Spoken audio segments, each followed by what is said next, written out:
So ever since the iPhone 10 back in 2017, every single iPhone that Apple has shipped with the dreaded notch. And I've been sitting on the sidelines giving Apple a pass for years now because their software design is so good, and quite frankly, if I want a phone that runs iOS, I had no other choice. But looking at some of the other Android phones on the market from Samsung, OnePlus, and Huawei, I've been looking at their phones change on the front and the back, and quite frankly, they have a more futuristic design than Apple's phones. We know that the iPhone 14 has already leaked, and it shows that it's going to have a hole punch cut out for the camera in the front for next year. But this year's phone sported something a little bit different this year, and Apple actually reduced the size of the notch by about 20%.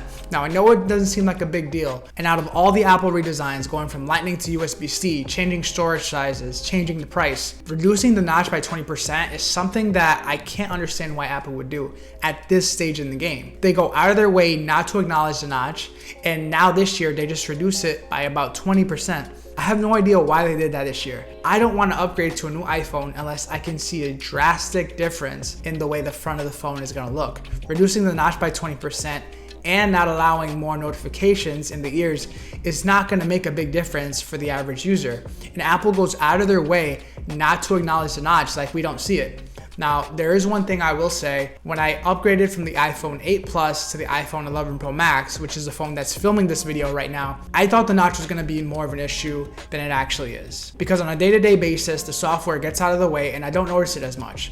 It's only when I use my Android phones that I go back to an iPhone and I notice the notch so much more, and it just bothers me. There is absolutely no excuse, and there's no reason why Apple engineers cannot figure out a way to ship an iPhone with a notch that is not there and still retain Face ID either under the display or in the bezel somehow. Even if they had to increase the bezel size a little bit but hide the cameras, that would be a better alternative.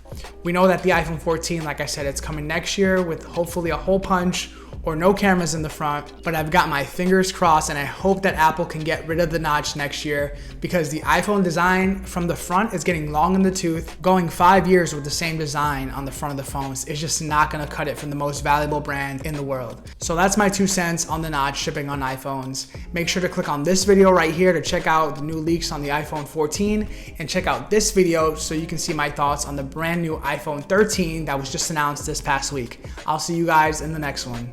Peace.